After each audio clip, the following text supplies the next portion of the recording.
Podcast Tênis Brasil com José Newton Dalcin. Oferecimento Faberg Tour Experience, pioneira e líder no mercado de turismo esportivo no Brasil. O tenista brasileiro, seja ele homem, mulher, continua aí lutando no circuito internacional, procurando seu melhor lugar à sombra. E ninguém melhor para exemplificar o que é essa luta, o que é essa vida do dia a dia, dessa eterna briga com dinheiro, com o ranking e com os sonhos, é Caro Essel, catarinense hoje com 32 anos, que vem aqui mais uma vez bater um papo com a gente no podcast de Tênis Brasil, diretamente lá da Califórnia. Caro Essel, primeiro de mais tudo, muito obrigado pela tua presença aqui no podcast mais uma vez. Estamos de volta. Não, faz um tempo que eu não estou no tour, mas estou ainda lutando, estou vivo ainda. Ano que vem estou de volta. Mas aproveita e conta pra gente o que é que está acontecendo, né? Porque você parou de jogar ali, acho que agosto foi seu último torneio, que você estava bem até no Challenger lá em Chicago. Você estava bem de ranking, inclusive, você estava ali 280, então mantendo aquele sonho de brigar pela vaga no quali do Australian Open, no caso, né? E de repente você parou, sumiu. O que aconteceu, Caro? Então depois de Chicago ali, eu na verdade falei ia tirar mais ou menos um mês off, assim, para recuperar mentalmente na primeira parte dali dessa parada. Eu tava fisicamente bem, mas mentalmente bem cansado. E aí eu comecei a só treinar aqui, porque ia ter bastante torneio, ia ter o Challenger Las Vegas, Tiburon, ia ter uma sequência bem grande a partir de setembro. Falei, ok, vou dar uma pausa, recuperar um pouco mentalmente, estava ficando um pouco cansado mentalmente de estar lá no tour, e infelizmente meu ombro nessa parada ali durante os treinamentos começou a dar uma piorada.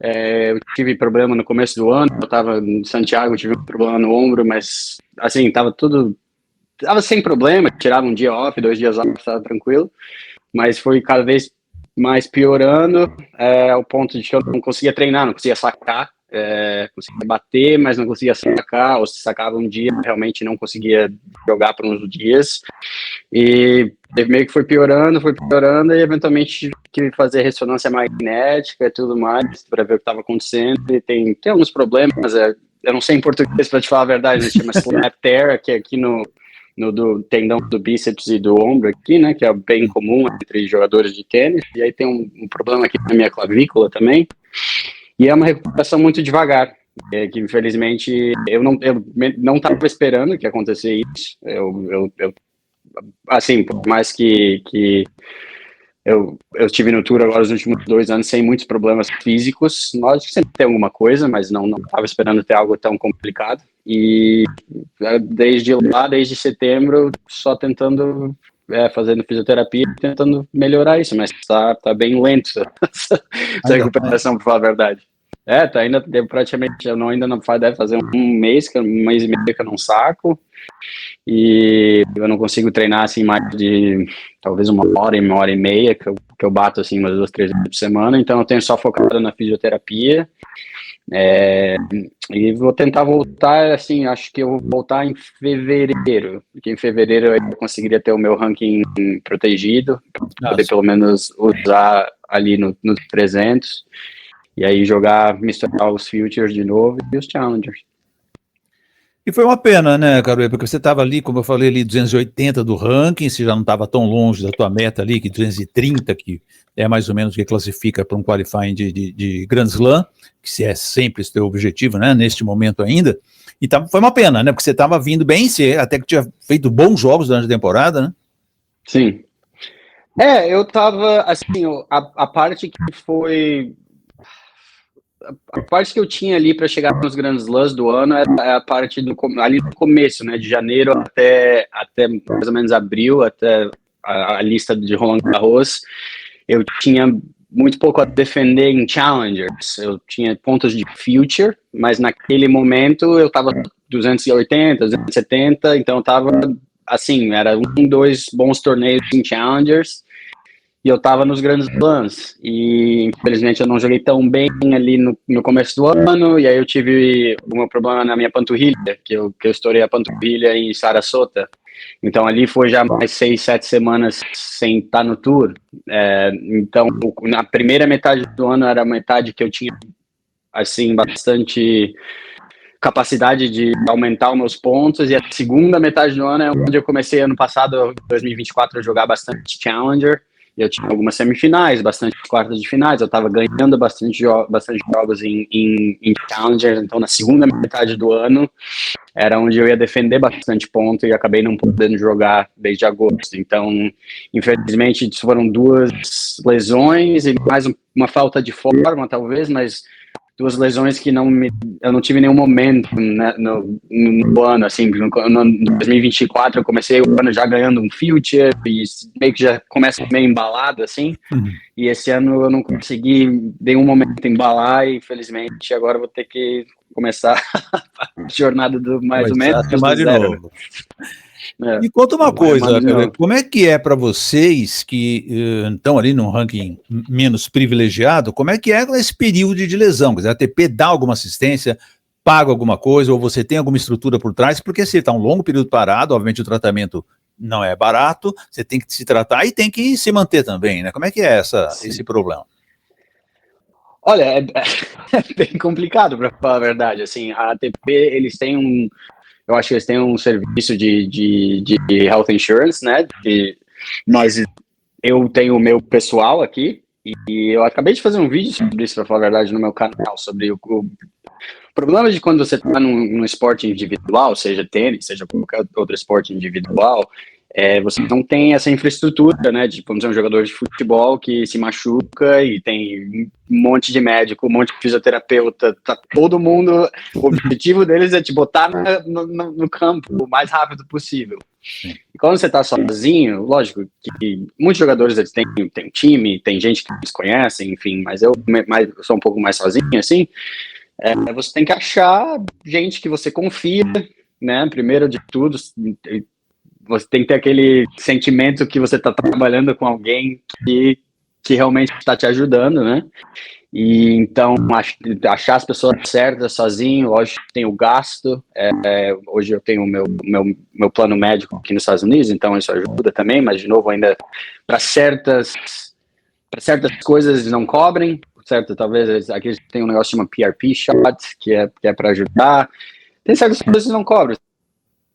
Ou se você precisar da ressonância magnética o mais rápido possível, e às vezes quando você paga em dinheiro e não usa o seguro, eles fazem mais rápido, então tem certos gastos, é uma coisa que eu nunca tive que, assim, de todos os problemas em jogar esportes, eu nunca tive muito problema com lesão, então é tudo novo para mim, ter que fazer tudo isso sozinho, mas eu acho que eu tô com um time assim meio legal agora, que tá me ajudando bastante, e é ter paciência. Essa é a pior coisa, assim, a coisa mais chata de tudo isso é ter essa paciência de que vai melhorar e que, enfim, voltar a jogar 600 ou 500 ou 400 do mundo é a mesma coisa. Vai ter que voltar jogando bem, voltar saudável. Essa tua temporada foi um pouco, vamos dizer assim, atípica, para não dizer excêntrica, porque você jogou ITF e M15, que é o menor torneio possível do calendário, que dá a menor pontuação possível. Aliás, você nem marca pontos na primeira rodada. Depois você foi para as Charles, você fez bastante torneios Charles, fez até inclusive uma semifinal, e conseguiu disputar o seu primeiro ATP lá em Genebra, que você passou o quali. Então, 3 níveis completamente distintos, né? Como é que foi essa vida toda que você levou? Então, eu comecei o ano aí 260 do mundo, então eu consegui entrar na maioria das chaves de Challenger, né? Então eu na minha cabeça eu falei, vou só jogar Challenger, era o desafio, jogar só nesse nível o ano inteiro. Eu joguei um ITF 15 aqui do lado de casa, eu tinha acabado de trocar de raquete, aí eu pensei, jogo um ITF perto de casa, pego um ritmo de jogo, e aí eu vou para os Challengers de novo. E deu certo, eu cheguei na semifinal, perdi para um menino que joga tênis universitário aqui, mas o meu objetivo foi ficar jogando só Challenger. Na verdade, eu acho que eu deveria ter jogado mais 25 mil, porque hoje a pontuação vale muito a pena jogar 25 versus Challenger, porque felizmente eles tiraram os pontos dos Challengers, então você faz uma semifinal de Challenger, 22 pontos, num 75 mil ou num 100 mil é 25 pontos. Eu acho que é muito mais difícil fazer uma semifinal de 100 mil do que ganhar um 25 mil. Eu acho que talvez eu deveria ter jogado uns 25 mil para pegar um pouco mais de ritmo também, mas eu acabei entrando em ATPs, né? Eu ganhei o wildcard para o Rio, eu acabei entrando em Geneva e acabei entrando em Washington DC, que era outro ATP 500. Então, assim, é diferente, mas é o mesmo, né? O nível é sempre alto, jogando ITF, jogando Challenger, jogando ATP. Você tem que aparecer e tá jogando bem, senão você vai perder. Então, muda muito, né? Assim, só que o nível de Challenger tá muito alto, tá muito, muito alto, assim, eu vejo muito pouca diferença entre Challengers e os ATPs menores, né? 250, alguém que 50 do mundo a 300 do mundo, hoje em dia é tudo muito parecido, né? Então tá um nível bem alto, mas foi o desafio pessoal era me manter tentando jogar só Challenger, e foi difícil, de novo, com lesões e coisa assim, foi meio difícil, mas foi um ano meio esquisito, mas foi um ano bem legal. Jogar um primeiro ATP aos 30 anos, né? É mais de 30 anos que você estava no momento, estava com 31, agora 32. Como é que foi essa realização? Foi realmente uma realização para você? Foi uma realização, na verdade, o mais engraçado foi porque eu cheguei em Genebra sem ganhar um jogo, acho que faziam 4 meses.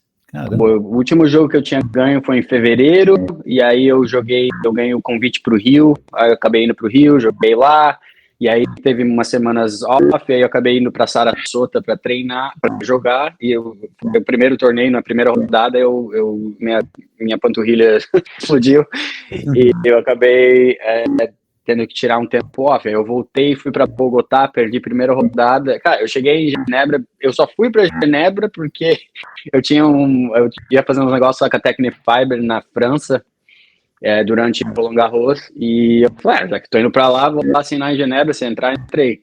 E eu cheguei em Genebra, não vou mentir, assim, totalmente sem confiança, totalmente assim, só querendo pegar o cheque, para falar a verdade. Entrar e pegar o cheque e ir embora. Assim, E aí eu acabei treinando com o Thiago Monteiro, no dia anterior, e as condições estavam boas. Eu joguei contra o Herbert na primeira rodada do quali, e assim, quadra central, te dá aquele ânimo, né? Te dá aquela um pouco diferente, tinha bastante gente assistindo, e acabei jogando super bem, passando o quali, né? Então, as coisas acontecem meio é estranho, não tem razão às vezes, né, o que acontece, mas foi uma experiência assim, que eu, assim, inacreditável. Minha esposa estava lá, então foi uma lembrança bem legal, e de novo, eu não sei se eu esperava ter acontecido, mas aconteceu, e eu quero que aconteça de novo. Eu costumo dizer que o tenista às vezes precisa acreditar, né, Carol? Que alguma coisa ali vai acontecer, então você arrisca quali, você arrisca algum torneio maior, de repente, fica aconteceu lá com o Vacheron, né, lá, uma coisa maluca. Exatamente. Né? Não era nem para ir para Xangai, foi e deu tudo certo para o cara, quer dizer, ganhou grandes jogos, ganhou o campeonato, o Master 1000 daquele tamanho, sem nenhuma ideia do que ia acontecer, né? Então, às vezes, realmente precisa do risco, né? Isso, às vezes você precisa arriscar, por isso eu arrisquei entrar em Washington também esse ano, porque a gente nunca sabe, porque na verdade os pontos em ATP são muito maiores, né, mas a competição, se você entrar no quali, são os mesmos caras do Challenger, né? Não, os mesmos caras que eu vou jogar na primeira rodada por 6 pontos num Challenger, eu vou jogar no quali de um ATP, então se eu acabo ganhando um jogo às vezes na chave, é muito mais ponto, então vale a pena você arriscar. Eu teria entrado esse ano em Dallas, no ATP 500, eu teria entrado em Santiago, eu teria entrado em Delray Beach, eu teria entrado em Acapulco. Então, na verdade, se eu arriscasse, eu poderia ter entrado em muito mais ATPs. O problema é que o sistema hoje, que você tem que assinar 3 semanas antes, aí se você já tiver na chave de um calendar, já te tiram do ATP, então se você quer jogar o ATP, mas você está arriscando, porque você não sabe se vai entrar, você não pode assinar para o calendar, só que aí você não entrar no ATP, você não joga aquela semana, então fica meio complicado de arriscar, mas às vezes tem que arriscar e acabou dando certo algumas vezes e mesmo às vezes perdendo na primeira rodada, como foi no Rio ou como foi em Washington, a experiência é muito diferente, né? Uma experiência que você vai lembrar para sempre. A gente fala muito sobre isso, mas é sempre importante ouvir vocês tenistas sobre a dificuldade do jogador que não é um top 100 do mundo, ou pelo menos um top 150, que a gente acredita que é onde você consegue ganhar dinheiro, obviamente você começa a entrar em todos os ATPs, e você vivendo esse ranking inferior, essa briga, como é que é essa vida, cara? Eu acabei de filmar esse vídeo, né, sobre quanto eu gastei esse ano, e vai sair agora no meu canal daqui a alguns dias, e assim... O problema... Conta pra gente, quanto maior... esse ano, então? Esse ano eu gastei pouco. Gastei perto de $20 mil só. Que é bem pouco, porque eu acabei não estando no tour por tanto tempo, né? Então, na verdade, não foi tão ruim. Eu joguei nem metade dos jogos do ano passado e eu acabei ganhando mais dinheiro. Mas no vídeo eu falo sobre isso. Eu falo que o problema é se você só joga Future.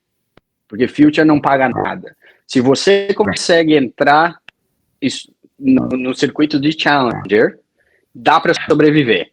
Dá para sobreviver legal, porque o circuito de Challenger, eles pagam um hotel, né? Se você está na chave principal, você tem um hotel pelo menos até quinta ou sexta-feira. Então, isso já te ajuda muito. Vai te ajudar muito. Então, muitas vezes esse ano, eu escolhi não jogar Future, porque a semana jogando Future ia me custar $2-3 mil, e a semana jogando Challenger ia me custar 500, porque ia só custar a passagem, talvez um pouco mais ali, e como eu não viajo com coach e tal, então fica um pouco mais fácil. Então, se você consegue entrar no circuito de Challenger, e se você consegue estar naquele ranking que você está jogando Grand Slam, dá para sobreviver, assim, vou dizer que você está salvando, que você vai no final da sua carreira vai poder se aposentar, mas você vai continuar mantendo.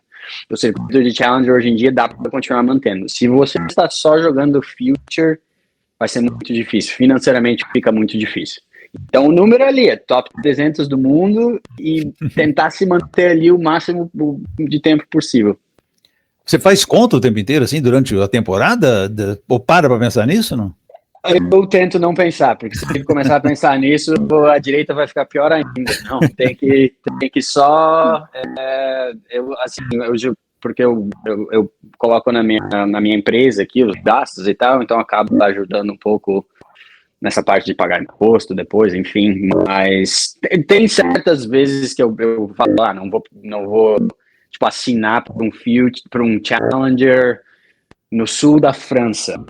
Tipo, talvez eu teria entrado, mas qual que vai ser o meu custo para ir até lá e vai me custar só de passagem, vai me custar $2 mil para ir para lá, então talvez tenha que tirar a semana off e jogar aqui nos Estados Unidos ou jogar onde for mais perto. Então você tem que meio que estar sempre pensando 6 semanas na frente, né? Porque às vezes fica meio chato, mas é a realidade.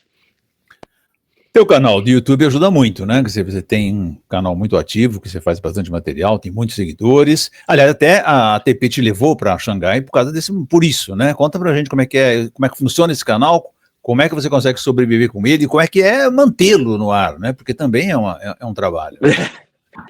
Então, desde que eu cheguei ali a 100 mil seguidores, né? Ali que você consegue... Não que antes você não consegue gerar um pouco mais de dinheiro, mas a partir dos 100 mil você consegue ter mais os sponsors que são pro vídeo, né? Então, esse vídeo é sponsor, sei lá, uma marca de suplemento, uma marca de alguma coisa, você começa a ter um pouco mais de... É ali que você consegue ganhar mais dinheiro, né? Se você não está tendo milhões e milhões e milhões de visualizações, o dinheiro que você ganha do YouTube não é muita coisa, ajuda, mas não é muita coisa. Então, você tem que trabalhar com marcas para fazer um sponsor aqui, um sponsor ali. Lógico que eu consegui fechar com a Tecnifiber ano passado, eu estou conversando com a ON para o ano que vem. Eu tenho cordas aqui também, uma marca de corda aqui da Califórnia que ajuda bastante. Então você vai achando parcerias aqui e ali que vão, de pouco em pouco, vão de grão em grão a galinha enche o papo, né? Então então você vai achando assim maneiras de trabalhar e a parte de criação de conteúdo fica bem complicada, assim, né? Tipo, quando você tá no tour, do jeito que eu realmente tô no tour, tô tentando melhorar, tô tentando trazer a galera junto, mas tem semanas que eu não quero filmar nada, que eu não quero fazer nada, sabe? Mentalmente, eu tô tão desgastado que é só tênis que eu consigo, só no tênis que eu vou conseguir focar. E, infelizmente, às vezes o conteúdo não fica tão bom, ou quando você começa a trabalhar com marcas, você também tem, eu tenho que fazer 4 vídeos nesse mês, então você tem esses deadlines, né, para cumprir, então fica um pouco mais complicado. Hoje é o meu trabalho full time, assim, é o meu trabalho, eu não estou dando aula, não estou fazendo nada, é isso que eu só faço isso, eu dou umas aulas aqui e ali, agora que eu estou off também, mas quando eu estou treinando e ativo no tour, eu não tenho mais tempo para nada, é YouTube e criação de conteúdo e treino e me manter. E assim, eu gosto, mas não é algo assim que eu iria sugerir para alguém, para um júnior fazer, porque vai te dar muito da parte mental, dessa parte do processo de melhorar, né? Então, eu já na minha idade fica um pouco mais fácil, mas é bastante trabalho. O pessoal lá em casa não sabe como é difícil manter um canal de comunicação, né? É difícil. Não é nada. Você tá fazendo eu play o Tênis Brasil desde que eu tinha uns 14 anos, tá aí. Tá muito tempo aí, muito ativo. Você sabe como é que é, você tem que estar sempre entendendo o que está acontecendo com o Google, com os algoritmos, com tudo. Tem bastante coisa por trás, né? Criar conteúdo. Mas aproveita e me conta como é que foi essa passagem por Xangai, né? Porque você acabou indo pela ATP lá, em função até dessa tua grande atuação nas mídias sociais, e foi muito bem lá no desafio da ATP, né? Sim, eles me chamaram, assim, né? Porque eles criaram o desafio e a ideia era ter alguém que completasse o desafio, né? É realmente muito difícil de completar, me levou uns 2 dias para fazer. E assim, o problema para eles, se eles fizessem o desafio, mas ninguém completasse, e acabar não tendo nenhuma história para postar, né? Então eles precisavam de alguém que é realmente jogador para ir tentar lá fazer. Não tem muitos jogadores nesse espaço, né? Que eles são influencers e jogadores, né? Então eu sou um dos poucos que está fazendo isso. E eles me trouxeram lá, ficamos uma semana tentando trazer os jogadores para fazer o desafio também, e acabou saindo um conteúdo muito legal. Tem, acho, 32 milhões de visualizações no Instagram. Tem 3 vídeos que eles postaram, um tem 30 milhões, outro tem 10 milhões, outro tem, acho, 5 milhões de visualizações. Então, foi bem legal, foi um trabalho bem legal, e foi interessante estar nessa parte de mídia, né? Eu estava com a ATP Media, né? Que eles são Tennis TV, eles que postam tudo no Instagram, eles fazem tudo que é rede social e é o broadcasting, é a ATP Media, né? E então foi legal trabalhar com eles, foi legal também conhecer, conectar com essas pessoas. Eu imagino que a gente vai trabalhar junto de novo no futuro, né? Mas foi bem interessante estar no behind the scenes ali, né? O duro foi cumprir a meta do desafio, né? Colocar a bola ali naqueles alvos não dava nada fácil, não, né? Foi duríssimo. A primeira vez que a gente conseguiu, que eu fiz, foi, acho que no segundo dia, acho que era já a nossa 4ª sessão, e a gente tava todo mundo já começando a pensar, será que é impossível fazer isso? E aí passou assim e a gente se olhou assim, tipo, uou, e aí todo mundo ficou muito feliz, assim, e aí depois mais pra frente eu acabei fazendo lá com o Zverev também depois, e o Lerner fez, o Medvedev fez também, então foi bem legal, foi um desafio bem legal, foi um desafio que é difícil de criar conteúdo. Eu quero criar bastante conteúdo no futuro, assim, enquanto eu tiver talvez não esteja mais jogando no Tour, mas eu vou estar jogando bem o suficiente para treinar com os jogadores, para fazer conteúdo que nem eu fiz com o Dimitrov, com o Medvedev, e eu quero fazer bastante conteúdo com os jogadores mais para frente, mas é difícil trabalhar com eles, não por causa dos jogadores, mas tem os agentes, tem tanta coisa em volta, e às vezes eles...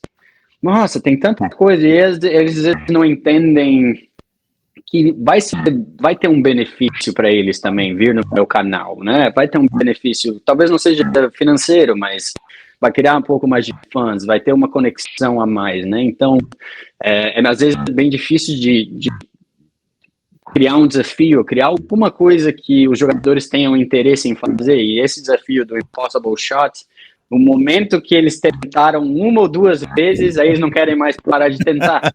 Então você tem que criar o desafio mesmo. Exato, você tem que criar algo que pega aquela parte de competição do jogador, né? E a gente conseguiu fazer isso muito, muito bem lá em Xangai, e quem sabe a gente vai fazer mais algo mais para frente.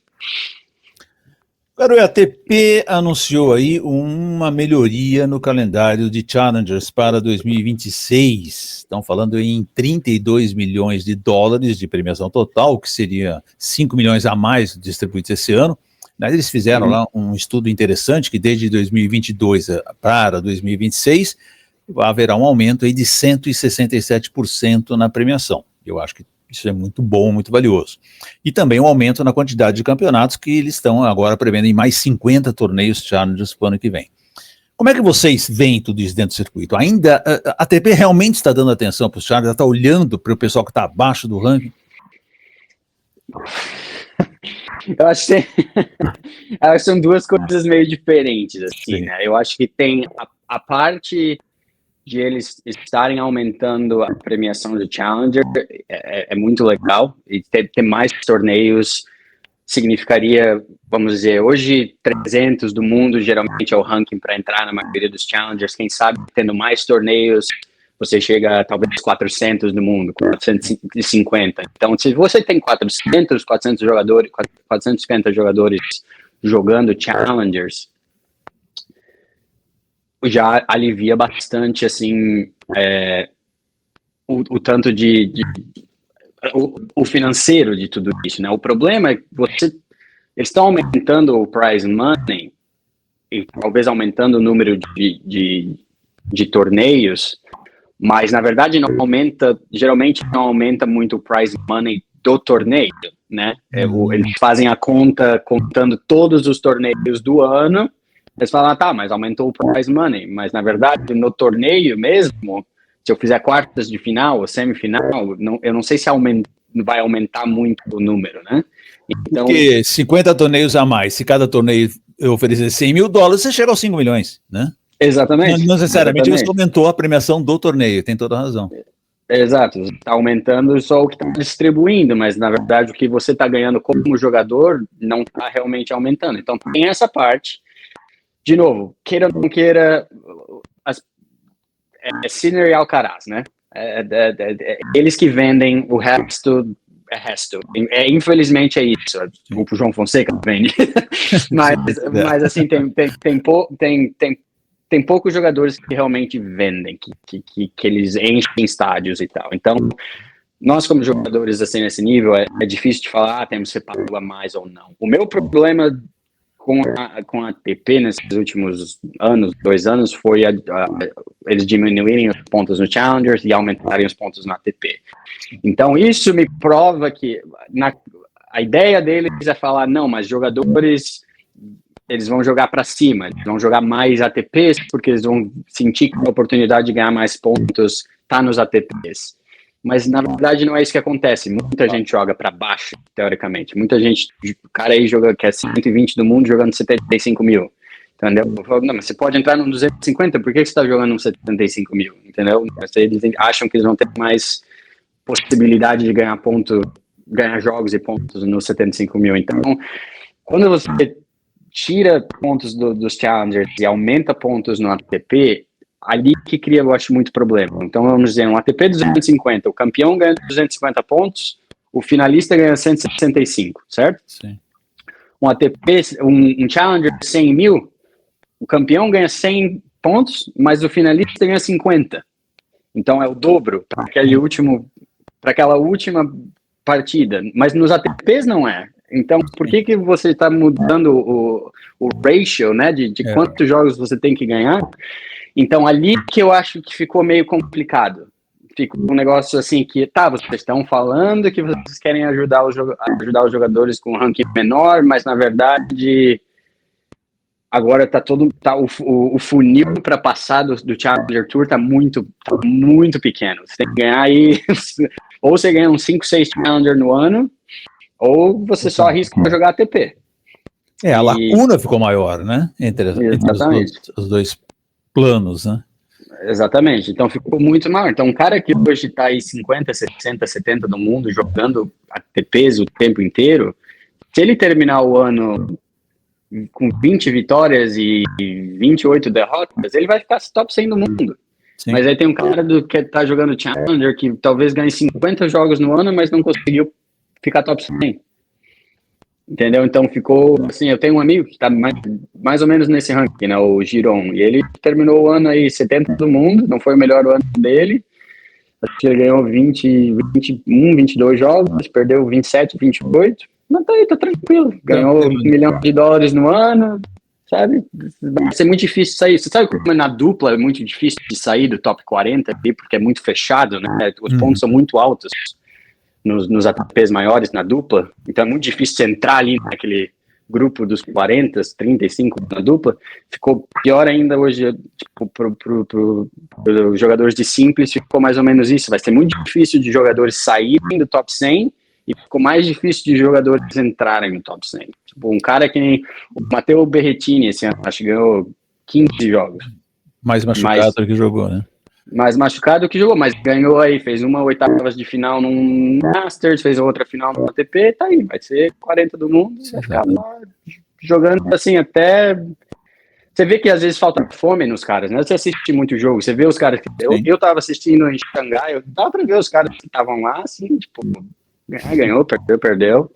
Então, essa é a parte que eu achei que ficou meio complicada na pontuação só. Na parte de dinheiro, infelizmente, é a realidade. O dinheiro vai estar meio que sempre mais em cima, mas pelo menos a parte de pontuação acho que valeria a pena. Ou ter algum sistema, ganhou Challenger, ganhou 2 Challengers, ganha convites para ATP. Faz algum tipo de sistema para poder ajudar alguém que está em forma, né? Você vê, Valentin Vacherot nunca foi acima de 200 do mundo. Exatamente. O nível tá lá, entendeu? Só falta talvez um pouco de oportunidade para alguém que esteja numa, assim, o cara que tá quente, né? O cara que tá ganhando bastante jogo, quem sabe entra no ATP ganhando os caras, de repente tá lá, tá sempre do mundo. E aí há a discussão sobre os Masters 1000, né? Você tá falando muito na Elite, né? E muitos caras da Elite hoje reclamam desse Masters 1000 de 2 semanas, né? Que se estende por 2 semanas, são 10 dias de competição, na verdade. Por um lado, abriu-se a chave, né, agora você coloca mais gente na chave, então gente que está um pouco mais atrás do ranking consegue entrar nos Masters 1000. Bom, em compensação, você tem esse calendário também de extenso, como você falou, abre uma lacuna em que quem está lá não sai, né? Exatamente. Assim, eu acho que pro cara que está fora entre 100 e 200, os Masters 1000 são bons, né? Porque você agora consegue entrar na maioria deles como qualifier. Mas assim, mesmo para quando eu viajava como coach, assim, né, que às vezes ia para esses torneios, ia para Indian Wells e tal, eu falava, cara, o que demora o torneio, você chega lá uns 2, 3 dias antes, aí você joga talvez no primeiro dia, talvez no segundo dia, aí você joga, aí talvez você ganha, aí você tem um dia off, cara, assim, é tão demorado, e eu acho que as pessoas... Sabe, às vezes falta um pouco de empatia com as pessoas, com os jogadores, em termos de, mas são 2 semanas, mas você tá em Roma, não sei o que, não, mas não é assim, se você não tá jogando, você tá treinando, sim, entendeu? Você tem que estar treinando. Então, quando eu tô num torneio, quando eu tô jogando bem num torneio, a última coisa que eu quero fazer é treinar, eu quero jogar e dormir, acordar no outro dia, jogar de novo e dormir, acordar, porque você tá naquela sequência, que você tá naquela zona, assim, né? Uhum. E infelizmente esses Masters de 2 semanas eu acho que são muito lentos, eles são muito lentos para criar, sabe, aquela coisa para os fãs também, os jogos que as pessoas querem assistir demoram muito para acontecer, E o calendário fica muito grande. Aí, vamos dizer, se perde na primeira ou segunda rodada, você, como 30, 40 do mundo, você vai jogar um Challenger na semana seguinte, ou naquela semana, segunda semana, né?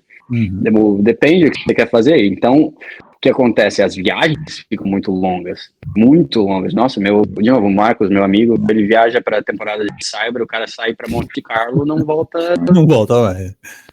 Não volta mais, é 8 semanas fora, né? Então você chega no Grand Slam já meio queimado. Imagina você 7 semanas fora e aí você tem que jogar Roland Garros. Essa temporada sempre foi muito dura e nunca foi, agora mais do que nunca, né? Porque você pega ali, Monte Carlo tudo bem é uma semana só, mas depois você pega uma Madrid, Barcelona, que também é uma semana só, são 2 torneios muito importantes fora, mas é Madrid, Roma, tem uma semana no meio e Roland Garros, quer dizer, você realmente é extremamente exigente, né? Extremamente exigente. E se você não tá, tipo, perto de casa, né, para os europeus fica mais fácil, você perde, você pode ir para casa, mas para se você é sul-americano, até americano, você tá aqui, é muito longe, você não vai voltar. Então, fazer o calendário certo, você às vezes tem que falar, não vou jogar Roma. Tipo, não vou jogar um torneio assim porque eu falo, não, eu preciso, ou não vou jogar, tipo, o Marco sempre fazia isso, ele fala, putz, não vou jogar Monte Carlo, porque se eu for para Monte Carlo, eu tô lá muito tempo, e eu chego em Roland Garros já meio queimado, então você vai tendo que aprender durante o ano, né? Então é bem complicado, e é complicado dizer não também, porque você sabe que, putz, se eu for jogar Barcelona e entrar na chave, é $20 mil para entrar na chave, né? Então, você às vezes tem que dizer não pro dinheiro e fazer o calendário certinho, mas eu não gosto muito desses torneios de 2 semanas, mas é mais dinheiro, né? Mais dinheiro para o tour, é mais dinheiro pros organizadores. E tem os torneios obrigatórios, né? Os top 30 tem que cumprir esse torneio todo, principalmente os Masters 1000, né? Onde o João Fonseca acaba se encaixando agora em 2026, né? Ele vai ter que cumprir esse calendário todo ou perder, levar 0 ponto no ranking, perder o bônus de fim de ano, quer dizer, são contratos exigentes da ATP que ela quer. O grosso nos grandes torneios, isso que ela quer, né? Que Exato. Verdade. Eu entendo, lógico que você tem que fazer isso, né? Mas eu acho que não sei se para os fãs é tão legal, porque, de novo, você está acompanhando, putz, faz 10 dias que tem um torneio e ainda estamos nas quartas de final. A gente sabe o que está acontecendo, mas é fácil se perder um pouco, assim, né, no calendário. E eu acho que hoje em dia, até eu lembro quando eu era mais novo, assim, eu assistia muito a Masters Cup no final do ano, adorava saber o que ia acontecer na Masters Cup. Eu acho que hoje em dia, quando a gente chega na Masters Cup, tá todo mundo fadigado já de tênis, tá? Ninguém mais quer jogar, ninguém quer mais assistir, tá? Tipo, tem uma fadiga já, que faz muito tempo que a temporada tá acontecendo, né? Então, na verdade, eu acho que teria que ser mais curta a temporada, no final das contas, e ter pelo menos uns 2 meses off aqui. Já deveria ter acontecido, o ATP Finals já deveria ter acontecido aí logo depois de Xangai, talvez, e aí acabar a temporada. Eu acho que essa última parte que eles fazem ali na Europa é meio desnecessária, assim, não sei se precisava. Talvez um mês ali no meio da temporada de folga para você recuperar, treinar de novo, né? Eu brinquei outro dia falando que é o exemplo da Fórmula 1, né? A Fórmula 1 ela vem hoje com um calendário muito extenso, mas ela tem um break no meio da temporada, fica um mês sem ninguém fazer nada, ninguém pode treinar, ninguém pode fazer nada, então você dá uma aliviada e depois recomeça, né? Eu acho que valeria a pena fazer isso também. Eu também acho que, olha, por mim, na verdade, assim, a partir do US Open, já que acabou o US Open, na verdade, já deveria começar, vamos fazer a parte ali da Ásia, porque precisa desses funds, mas terminou a Ásia, Masters Cup, já vai pro já era, ATP Finals já era, e aí acho que valeria a pena terminar o calendário ali, e aí, quando vai voltar todo mundo a full, né, em janeiro vai estar todo mundo, assim, treinado, descansado, pronto para competir. Mas, e é pior, quanto melhor você é, mais longo é o calendário, né? Quando você você joga o ATP Finals, você começa em janeiro, você termina no final de novembro. Já tá ali. Cara, Excel, pra gente encerrar, me diz o que é que ainda te motiva a ficar na quadra, quais são os seus objetivos, o que é que você ainda mira na sua carreira? Cara, na verdade, assim, eu gosto muito de jogar partidas e me desafiar, assim, e entender eu até hoje eu sinto que eu estou melhorando. Talvez os meus resultados não sejam os melhores, mas eu sinto que eu estou ficando um jogador de tênis melhor. E estando no tour, eu consigo me desafiar contra os melhores jogadores no mundo. Eu tenho experiências que eu tive no Rio de Janeiro contra o Carabelli, que eu joguei super bem, poderia ter ganho o jogo, ele acaba fazendo semifinal. Eu joguei contra o Muté esse ano, joguei contra jogadores que já foram top 100, que estão talvez voltando, estão machucados. Eu gosto desse desafio, então, estando nesse lugar que eu sou meio influencer, que eu consigo viver dessa parte de influencer, por que não jogar até o meu corpo falar não dá mais, né? Eu acho que, para mim, esse desafio é um desafio pessoal que para mim é muito legal, e qual que é sempre o sonho de qualquer jogador é jogar em frente a um público, né, e é jogar e conseguir viver a vida de jogar tênis. Hoje eu vivo a vida de jogar tênis, talvez de uma maneira um pouco mais diferente, mas eu consigo fazer o que eu gosto de fazer, que é treinar e jogar tênis e ter essas experiências.